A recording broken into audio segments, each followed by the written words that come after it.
பத்திர யோக பங்கம் எனும் யோகத்தை பற்றி பார்ப்போம்.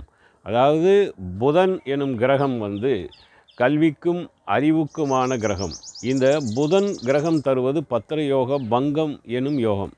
இது எதனால் ஏற்படுகிறது அப்படின்னு பார்த்தீங்கன்னா, லக்னத்திற்காவது சந்திரனுக்காவது கேந்திரத்தில் இருந்தாலும் கூட அந்த ஜாதகருக்கு 6, 8, 12 கூடையவன் இணைவு பெற்றோ பார்வை பெற்றோ இருந்தால் இந்த பத்திர யோக பங்கம் ஏற்படும்.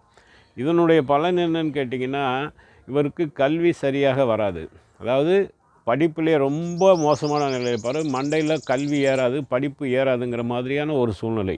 அதாவது சமூகத்திலையுமே இவருடைய அறிவை பார்த்து அனைவரும் கேலி செய்யக்கூடிய அமைப்பாகவும் இருக்கும். இது எதனால் ஏற்படுதுன்னா, முன் ஜென்மத்திலே இவர் நிறைய கல்வி கற்றிருந்தும் இவர் அடுத்தவருக்கு போதிக்காமல் தனக்குள்ளேயே வைத்திருந்து போனவராக